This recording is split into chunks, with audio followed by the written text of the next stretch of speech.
Well, I wish I could say I was more excited, but we finally have an answer to this situation that Apple presented us with last year. The 10th gen iPad with flat sides, but no second gen pencil support.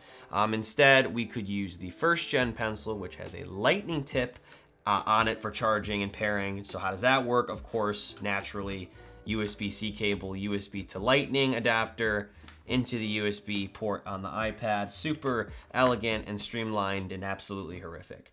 I have harped on this enough. This is the last time I'm going to bring this up because this product has solved that. The USB-C Apple Pencil.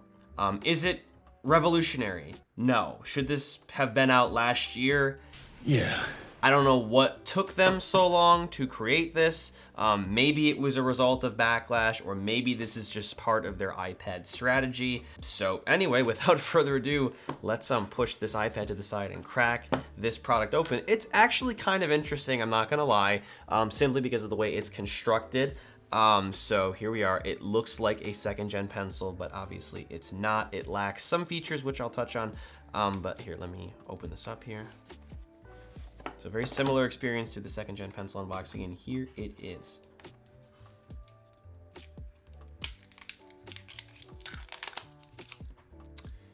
And then you just get little paperwork and stuff here, so great. And here it is. It feels just like a second gen pencil, and we have the notable USB-C port here. That is quite nice. I expected it to be satisfying, like almost like a fidget toy, and yeah. I kind of wish it was matte metal, not glossy metal, but nonetheless, this is a decent design because they want to keep it all flush and pretty. So kudos to them there. But yeah, I don't know how this took a year to come out with. Like, again, it should have launched with the 10th gen iPad here. You still have to sync up with the cable, but I mean, beautiful. That's the way this design works. And the magnets were in there the whole time. The whole time? The whole time? The whole time. So that whole rigmarole, this crazy workaround, yeah, it never had to be, but they decided it was so. Nonetheless, no need to beat a dead horse. Let's get this paired up with my 10th gen. So we open this up, USB-C here, USB-C there. It's a similar experience. I mean, don't get me wrong, this cable sort of ordeal, but at least it makes more sense and it doesn't involve an adapter and whatever. But here we are. Let's see if it asks me to pair. Maybe one day. Do I have to update? And the latest version of iPad OS. Oh, great. Okay, well, I guess I'll be back once this updates to 17.1. Okay, so my iPads have updated. Now it's time to actually sync this up. Yeah, apparently you have to update to the latest version to get this to work. Oh, there we go. It's Apple Penciling. We got a charge indicator. Okay. Maybe it's that simple. There we go. So that's sort of a similar animation you get with the second gen pencil, which is cool. And here we go. There it is. Same situation. Oh, I need to push this in. Boom. Right up top there. Very, very nice. We can do the same thing with the iPad mini, which has the second gen pencil. Actually, I'll show this for a little comparison here. Let me zoom out. There you go. I have a little paper-like Canupsi specific grip on there, but yeah, very similar build. It's a little shorter. Obviously, you know, you get different features here, which I'll go over, but this technically works here too. Attaches like so, perfectly well, and you'd sync it up the same way I did with the 10th gen. Okay, so before I compare the other two models to this one and sort of talk about why this is priced the way it is and what features it lacks, I just want to use it in two apps, the Notes app and Notability. So let's start out with the Notes app. Hello, my name is Noah. This feels, of course, identically responsive compared to the first gen and the second gen. I mean, you're not missing out on anything there for note taking, just writing, Scribble, for example. I'll try that out in the search. So hello, that's an Apple Pencil specific feature. So kind of sucky for third-party styluses, but at least you get it here for a cheaper price, 79 bucks or 69 with education pricing. Let's open up Notability as well. And here we are in Notability. I can just make a quick note here, of course, not about anything related, But yeah, I mean, again, the latency, the responsiveness is exactly the same, precise, all of it. Where things get different is with pressure sensitivity. So we can go back into the Notes app here and select the pencil, and where you were able to sort of press harder and get, you know, a deeper, you know, sort of like contrast, or just like a more, what's the word? I'm having a stroke. Just like a darker shade, in this case, a whiter shade. You can't, you know, like when I press down, I'm not getting that sensation. So with the first gen pencil and the second gen pencil, I could push down and get a darker sort of like, you know, mark here. But instead, I kind of have to color or shade over, so sort of layer that. Whereas again, with the second gen and first gen pencil, I can demo that with the iPad mini here. So I can like push down and it gets darker. Whereas here, if I do that, you know, nothing happens. It's just, I can push harder, doesn't work, you know, same, you know, sort of experience, or, you know, shade all the way through. You have to layer it. Whereas with the second gen pencil or the first gen pencil, you can sort of do more delicate work like that. And this is going to, you know, decide which pencil you get depending on who you are. Also want to note that the second gen pencil has double tap, which allows you to switch between tools. So from the, you know, like markup or the pencil or the pen or the paintbrush you're using, and it also will switch back to like an eraser. I think that's sort of by default how it works.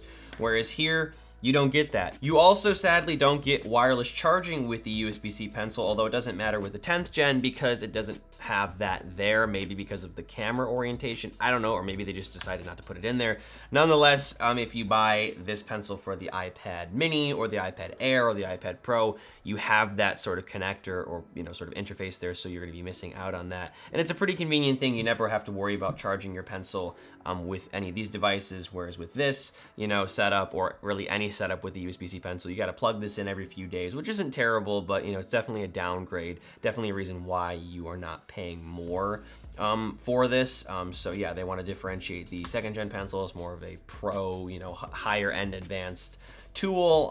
But yeah, I mean, it makes sense for the 10th gen iPad. I would imagine this is more for, you know, education, more for PDF markup, more for more typical average users who aren't doing, like, for example, you know, sketching and drawing in Procreate, which, you know, requires a little more nuance, more, you know, precision, you know, more, I don't know, like, you know, pressure sensitivity oriented situations where you want to shade and color and whatever. But for this, I mean, if you're marking up a PDF, signing documents, whatever, using Scribble, this isn't a bad option. Also, too, if you have an iPad mini or an iPad Air and you're not an artist and you're not really concerned about pressure sensitivity, this is a fine, you know, addition to your iPad, albeit minus the convenience of wireless charging. But I mean, it still will conveniently attach to your iPad mini. So, I mean, you know, save a couple bucks, and you'll get pretty much the same experience there, minus the pressure sensitivity and, again, wireless charging. But yeah, I mean, it's nice that it's here.